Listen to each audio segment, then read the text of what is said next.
Hello សួស្តីអ្នកនាងនេះគឺជាអេពីសូតទី2នៅត្រកៀកមីយូហើយអេពីសូតទី2នេះគឺខ្ញុំនិយាយពីអំពី buy side liquidity and sell side liquidity បើនិយាយជាភាសាខ្មែរគឺជាលំហូរសាច់ប្រាក់របស់អ្នក retail trader តោះអញ្ចឹងយើងមកមើលថា sell side liquidity ឬក៏គេមើលទៅបែបម៉េចអ្នកគ្នាអាចមើលបានគឺគេចាប់ជាមួយនឹង big សម្រាប់បកគោសម្រាប់បេតុងសម្រាប់អ្នកបាយដែលទិញចឹងនៅពេលដែលវាចុះទៅក្រោមវាតែតែចោលមួយនៅខាងលើនោះឯងគឺជា liquidity សម្រាប់ buy side liquidity គេគេថា buy stop នៅពេលដែលទីផ្សារនឹងមកយកជាមួយនឹង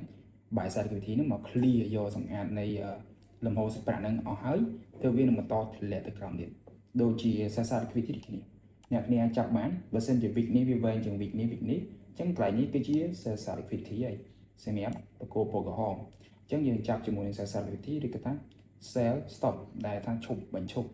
ឬបញ្ឈប់អ្នកទិញនៅក្រោមទៀតអញ្ចឹងសម្រាប់ sell side liquidity ឬ buy side liquidity វាតែងតែចោលវិកបន្ថែមដើម្បីទៅ clear យកសម្រាប់អ្នក retail trader ហ្នឹងអញ្ចឹងមើលបានសម្រាប់យើងមើលជាមួយនឹង1ម៉ោងមកហើយជាពិសេសអ្នកគ្នាចូល entry ទៅលើ5នាទីអញ្ចឹងយើងជួបគ្នាវីដេអូកុំទៀតសម្រាប់វីដេអូមេរៀនបន្ថែមទៀតអញ្ចឹងអ្នកគ្នាអាចមើលបានអញ្ចឹងខ្ញុំបញ្ចូលបន្ថែមទៀតមុននឹងចប់វីដេអូនេះដូចជាត្រង់នេះគឺជា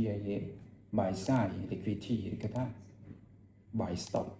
ចាវិធ្លាក់មកក្រោមអញ្ចឹងគេរងចាំចូល entry នេះឲ្យតាមមក clear យកស្អាតគឺគេនឹងធ្លាក់មកហើយអូខេអញ្ចឹងយើងចូលមក5នាទីមកអូខេនេះ5នាទីយើងមើលនេះឃើញអ្នកគ្នាមើលបាន5នាទីមិនមកនេះវិញនេះឃើញទេចឹងវាជា buy side liquidity ដែលជា buy stop